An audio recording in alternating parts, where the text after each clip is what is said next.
झारखंड लोकतांत्रिक क्रांतिकारी मोर्चा ने छात्राधिकार पदयात्रा की शुरुआत कर दी है। यह यात्रा 4 दिसंबर को डुमरी के विनोद बिहारी चौक से शुरू होकर बगोदर, विष्णुगढ़, हजारीबाग, रामगढ़ और मांझी होते हुए राज्य विधानसभा धरना स्थल तक पहुंचेगी। करीब 180 किलोमीटर की यह पदयात्रा 2 दिनों में पूरी की जाएगी। विधायक जयराम महतो भी इसमें शामिल हुए, जबकि स्वपन महतो JLKM की ओर से नेतृत्व कर रहे हैं।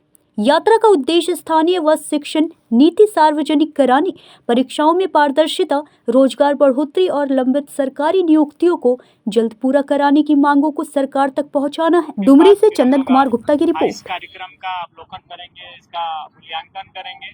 उसके बाद फिर हम लोग जिस प्रकार से हजारीबाग में बैठक करके हम लोगों ने इस कार्यक्रम का निर्णय लिया था, उसी प्रकार एक बैठक होगी। उसके बाद फिर हम लोग निर्णय लेंगे कि आगे हमारा कदम क्या होगा। देखिए, आंदोलन लोकतंत्र की आवाज को जिंदा रखता है।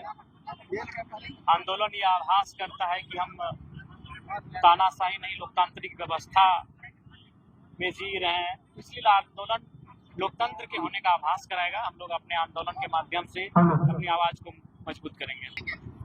देखिए, जिस नियुक्ति को बांटा गया वो सभी जानते हैं कि वह आज से 10 साल पूर्व का जो डेट था, ये पूर्व की सरकारों में इन चीजों को किया गया था। उसके बाद ये वर्तमान में केवल ये नियुक्तियां दी गई, लेकिन नया परीक्षा न दिया जा रहा है, ना किसी प्रकार से नई चीजों को इम्प्लीमेंट किया जा रहा है। तो निसंदेह ऐसा नहीं, जो चीजें सरकार अच्छी करती है उस पर पीठ थपथपानी चाहिए। चलिए, उम्र के अंतिम पड़ाव में ही सही सहायक आचार्यों को सेवा करने का एक अवसर मिला, उनमें एक ऊर्जा का संचार हुआ, इसके लिए बधाई।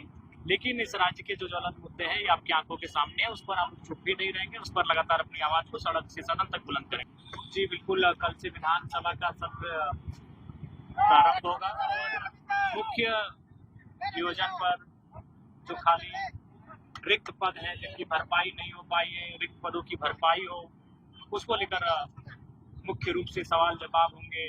जिस प्रकार से झारखंड खनिज संपदा से परिपूर्ण राज्य है और हमारे राज्य में अवैध बालू, अवैध लोहा, अवैध कोयला की ढुलाई हो रही है और राज्य का राजस्व भी क्षति हो रहा है। आज राज्य सरकार पीछे क्यों हट रही है? कारण यही है कि उनके राजस्व में धनराशि नहीं है।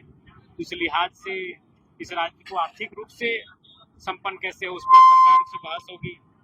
देखिए, संघर्ष है, बिना संघर्ष के मुकाम नहीं मिलता है और संघर्ष के साये में जवानी चलती है।